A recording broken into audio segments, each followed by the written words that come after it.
माँ की बातें। अज्ञात से वार्तालाप। मेरे जीवन के वे दिन बड़े आनंद के दिन थे जब श्री माँ थी। एक दिन माँ के पास गई तो देखा वे एक कटोरी में लाई के दानों को सान कर बड़े आनंद से 2-4 बार अपने मुंह में डाली। उसके बाद घर में जितने भक्त थे उन सबके हाथों में देने लगी। मैंने कहा, आहा माँ, आपका खाना तो हुआ नहीं।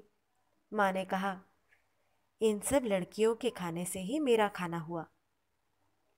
और एक दिन जाकर देखती हूँ कि माँ के शरीर में चर्म रोग के चकत्ते उभर आए हैं। माँ ने कहा, देखो यह सब क्या हुआ है बेटी, कैसे ठीक होगा? मैंने कहा, माँ, लोग कहते हैं कि गौशाले में कंबल बिछाकर उसके ऊपर 2.5 बार लोटने से ठीक हो जाता है।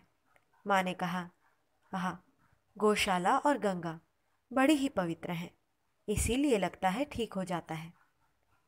एक दिन अपनी 7 वर्ष की बहन को साथ लेकर माँ का दर्शन करने गई।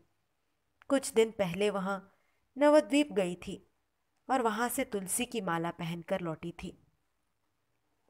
माँ उसको माला पहने देखकर आनंदित हुई और उसकी पीठ ठोकती हुई बोली, आहा, इसका ऐसा वेश कब हुआ? उस दिन मैं अपनी 2 महीने की बच्ची को घर पर छोड़ आई थी। हम लोगों का घर बसीरहाट में है। सुबह की ट्रेन से गई थी, रात की ट्रेन से वापस लौटना था।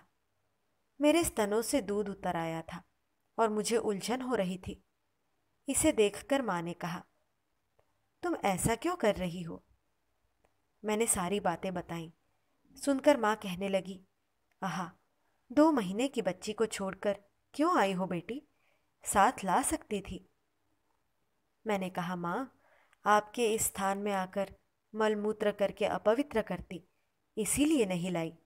माँ ने कहा, तो उससे क्या हुआ? वहां उपस्थित सब लोगों से माँ बारंबार कहने लगी, आहा, देखो, 2 महीने की बच्ची को घर पर रखकर कितनी दूर से आई है, कितना कष्ट हो रहा है। मैंने उनसे सिंहवाहिनी की थोड़ी मिट्टी मांगी तो माँ ने अपनी भतीजी से वहां देने को कहकर मुझसे बोली, बहुत जागृत देवी हैं। लौटते समय प्रणाम करने पर माँ ने कहा, आओ फिर आना बेटी। यथाग्निर्दाहिका शक्ति रामकृष्णे स्थिता हिया सर्वविद्यास्वरूपां तां शारदां प्रणमाम्यहम्। शारदां प्रणमाम्यहम्।